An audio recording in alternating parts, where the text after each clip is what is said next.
1, 2, 1, 2, 3, 4.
Hey fiddlers, it's Liz Faiella, and today I'm going to teach you how to play a tune called the Miller's Maggot. Yet another weird fiddle tune name to add to your ever-growing collection. If you'd like printable sheet music and practice tracks that go along with today's video, you can get those at the link in the description. You'll get the tune, a variation on the tune, a harmony, chord chart, all kinds of good stuff. Plus the tune color-coded by string with the fingerings. At that link you can also weigh in on which videos you want me to make next. So the Miller's Maggot is a jig, and it's probably an Irish tune, but there's a possibility it's English or Scottish, and I'm not choosing sides. Boy, is that a dangerous thing to do. We're not entirely sure where the title Miller's Maggot comes from, but maggot used to have a different meaning. Sometimes people would refer to a tune as a maggot. It also meant whim, W-H-I-M, or also a dram, a small unit of liquid measurement. And given all the fiddle tunes there are about whiskey,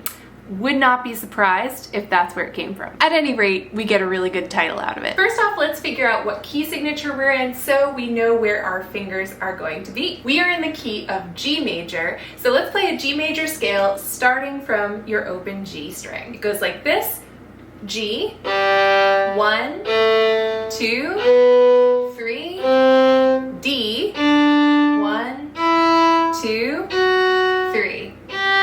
And then we can continue and do the second octave, starting with that third finger on the D string. It'll go 3, A, 1, low 2, 3, E, 1, low 2 again. So there we have it, G major. So that is the key signature. We know we're going to have a low second finger on the A string and on the E string, but other than that, all our finger placements are normal. Let's figure out what the time signature is. This is a jig, which means it's in 6/8 time. That means 6/8 notes per measure, and we're dividing those 6/8 notes into two groups of 3. So the feel of the tune is 1, 2, 3, 4, 5, 6. 1, 2, 3, 4, 5, 6. 1, 2, 3, 4, 5, 6. 1, 2, 3, 4, 5, 6. Okay, so we have the key signature, we have the time signature. Let's go ahead and dive into the tune. As always, I'm going to be teaching this tune by call and response, so I'll play a short phrase. You can try playing it back. I'll also give the fingerings and throw the sheet music up on the screen the last time that I play the phrase. If you don't get the phrase the first couple times, no worries. This is a magical age in which you can rewind things and play them over again. As with many fiddle tunes, this has an A part and a B part, first half and second half. We're gonna start with the A part. Here's the first phrase of the A part, starts with your third finger on the D string, and it goes like this: 1, 2, 3, 4.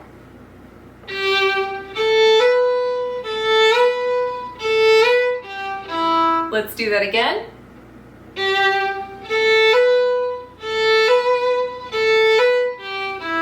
Finger numbers: 3, A1, A1, A1, 3, Moving on to the next phrase, we're also going to start this one with your third finger on the D string, and it'll go like this.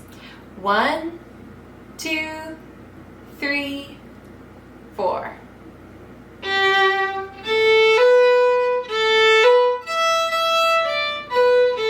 So it starts the same but ends up a little different. Let's do it again.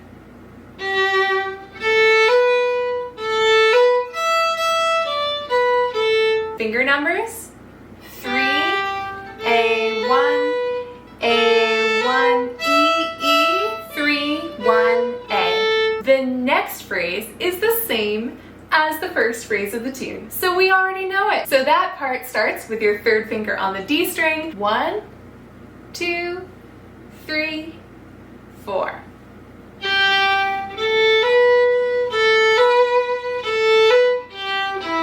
And now for something completely different. The last phrase of the A part starts with your low second finger all the way up on the E string, and it'll go like this.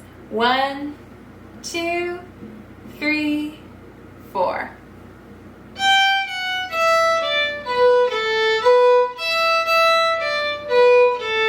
Again.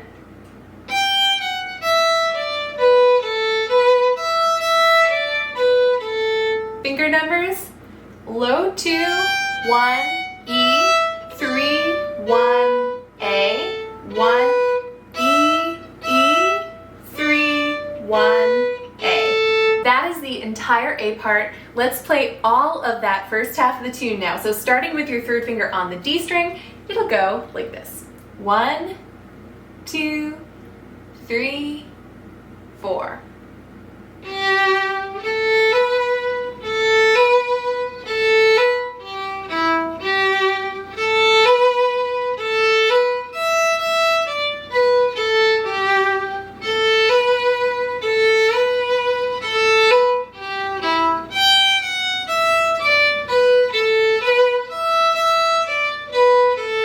Nice work, you guys. We have made it through the first half of the tune. Let's go ahead and learn the second half. So the B part happens much more on these top strings, the A and the E string, and it's going to start on your open E. So here's how it goes. 1, 2, 3, 4.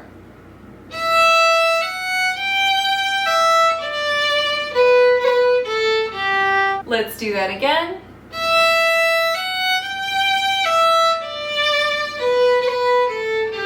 Finger numbers: E, 1, low 2, E, 3, 1, 1, A, 3. Next phrase also starts with your open E, and it'll go like this. 1, 2, 3, 4.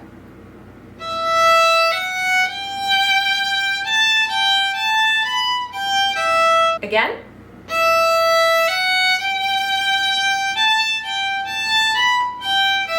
Finger numbers: E, 1, low 2, 3, low 2, 3, 4, low 2, E.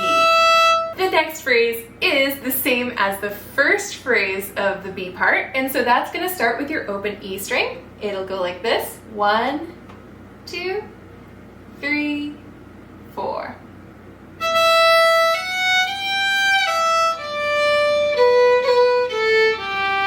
We already know that. Let's go on to the last phrase of the tune. It's going to start on your open A string, and it's going to go like this. 1, 2, 3, 4.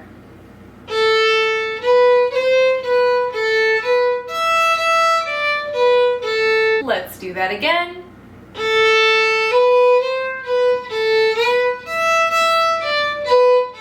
Finger numbers this time.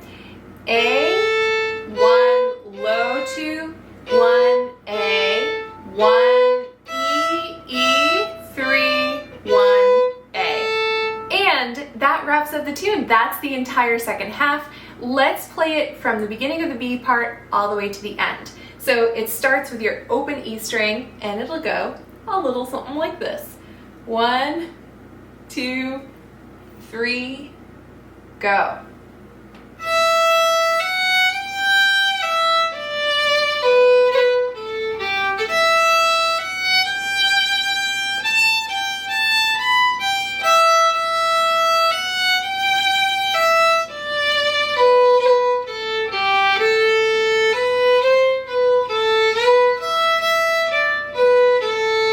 kind of ends on a cliffhanger, so I like to throw on a little third finger note there at the end on the D string, just to give us a little bit of a finality. We all need closure. You have now learned the entire tune. If you'd like, you can go back to the beginning of this video and you can play it all the way through with me. But wait, if you want to learn something extra fancy, now is the time. I'm going to teach you a bit of a variation on this tune. We're just going to add a few different things. We're going to add some double stops, we're going to add a melodic variation, and we're going to add something called a roll, which if you've been watching some of my videos, you may already know about. It's an Irish ornament. And I know this might be an English tune, but I cannot help myself. It's that Irish blood in my veins. The same Irish blood that makes me extremely melancholy. It makes me sing a lot about whiskey. All right, so first off, we're gonna learn about the double stop in this tune. Double stops are where you're playing two strings at the same time with your bow. So at the beginning of the tune, when we're playing, this is how it's gonna sound when we add the double stops.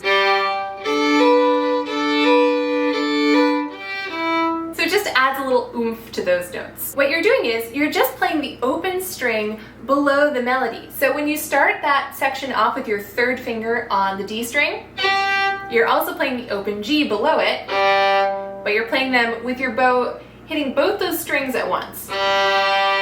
One of my best tips for double stops is just to let your arm really relax. Try not to control the bow too much, because if you try to angle it just right so it hits both those strings, but you have tension in your hand, that's what it's going to sound like. If you just relax, the bow more easily finds both of those strings and rests on that plane that they create. So you've got that first double stop, then you're going to play the open D below the melody going on from there. So again, this is what it'll all sound like. All right, then we continue on.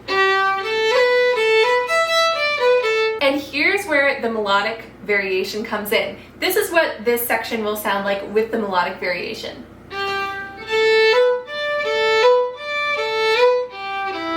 All we're doing is we're adding in a third finger on the A string after those first fingers on the A string. So it'll go like this: 3, A, 1, 3, A, 1, 3, A, 1, 3, 1. So here it is again.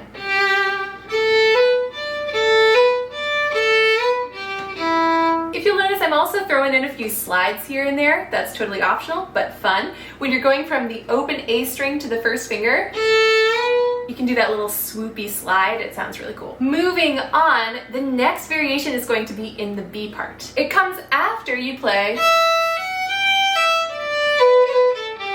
Right here, we're gonna throw in some rolls. It'll sound like this. Kind of nice. Rolls were so mysterious to me for so long. So what you're doing is you're taking the principal note. So let's say your low second finger on the E string.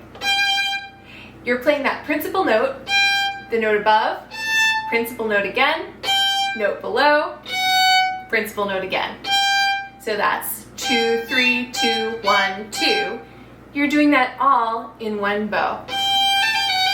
And you're holding on to that first note a little extra long. So that second finger is a little longer than the other ones. And then the rest of it kind of gets smooshed towards the end of the roll. That's how I play rolls, at least. There are differing schools of thought, but it's one way. Then you can also do a third finger roll. Same pattern, but the principal note is your third finger. So it'll go 3, 4, 3, 2, 3. So here's how that sounds in this section of the tune.